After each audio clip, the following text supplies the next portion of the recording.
Ladies and gentlemen, welcome to the Basser-branded Bash. Please welcome from the Today Show, Hoda Kotb.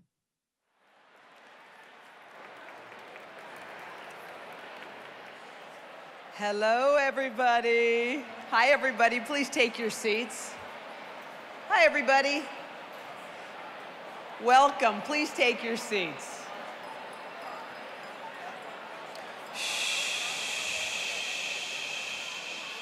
Sometimes that works. Hi, you guys. Welcome, welcome, welcome. As you're taking your seats, I'm going to snap a few pictures that I'm going to show on my television show tomorrow. So y'all might want to smile. In the front right here. Hey. How about over there in the back? Hey. How about right here? Y'all take your seats and smile big. Here's a picture.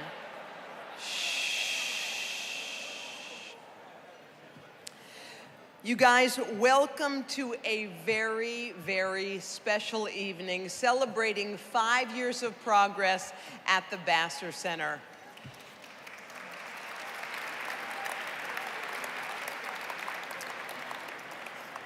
I am thrilled to be here with you guys tonight. I'm thrilled to be here on behalf of Mindy and John. They are some incredible people. A big round of applause for Mindy and John.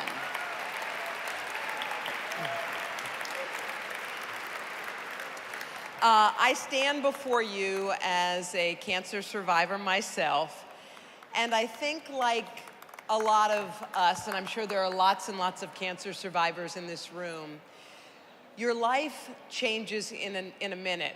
I had just gotten married. I was working at Dateline. My life is the best it's ever been. That happens on a Monday. And then on a Tuesday, everything changes just like that. And I remember I went to the gynecologist just for a checkup, and she found a lump, and she said, check it out, and I was not concerned. And I remember this so vividly, you guys. I was sitting in my office talking to a young intern, and we were talking about the business and how awesome it is, and my phone rang, and I looked at it, and it said Mount Sinai. And I remember the intern said to me, well, do you want me to leave? You want to take the call? And I said, no, this is just going to take 2 seconds, and then I'll be right back with you. I answered the phone, and a lot of times, as you guys know, bad news comes on the phone. And he said, not good news for you. That's sort of what I remember. And then he said the word cancer and said other things. I remember distinctly like hanging up the phone and looking at this young girl, and she said, should I leave?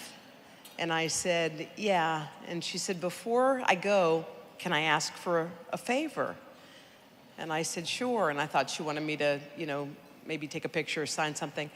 And she said, can I hug you? And I looked at this kid, and I remembered thinking, like, God gives you what you need exactly when you need it. I sprinted around to look for a doctor. They told me what I needed was a mastectomy, and I wanted it over. I didn't want to be identified with cancer. I wanted to get through it. I didn't want to wear pink. I didn't want to do any of it. I wanted it to be over with. And I was doing that. I did the surgery. I was all done. And Matt Lauer called my house, and I'll never forget it. And he said, would you like to go on a Where in the World is Matt Lauer? And I said, I wasn't feeling great, but I remembered thinking I wanted to do something. And I said, you know what? I'm going to go. And this is where my life changed, you guys. I got on the plane. I went to Ireland. I did some shooting. And I felt horrible.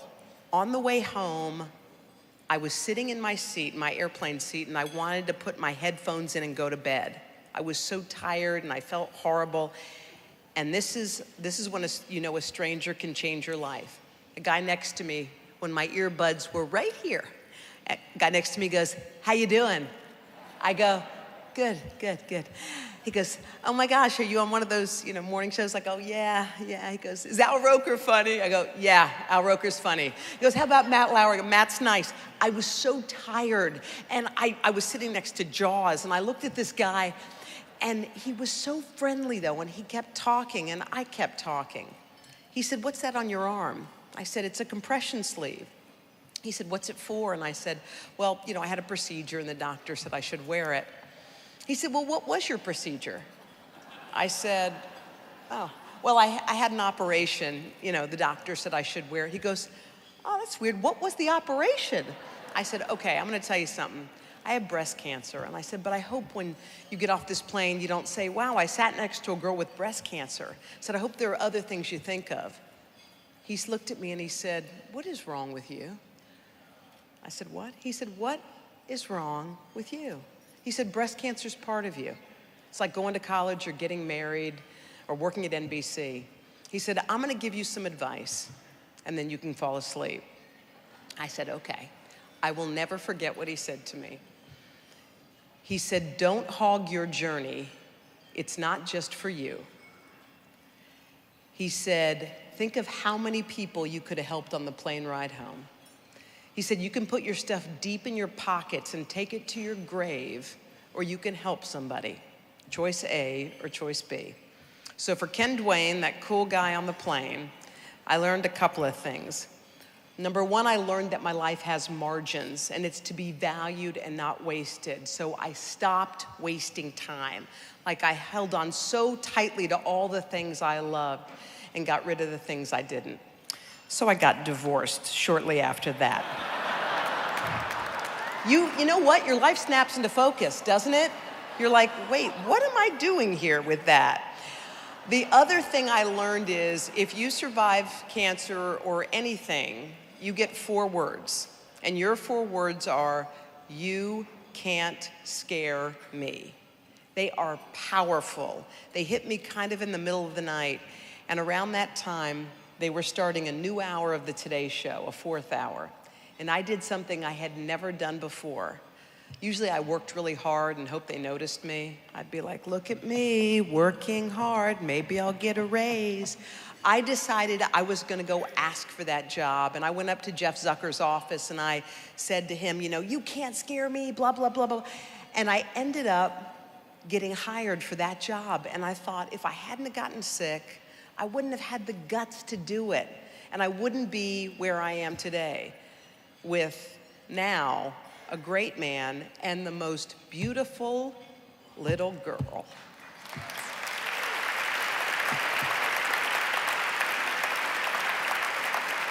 I adopted a baby. She's 10 months old, and I've never felt like this before. All right, enough about me.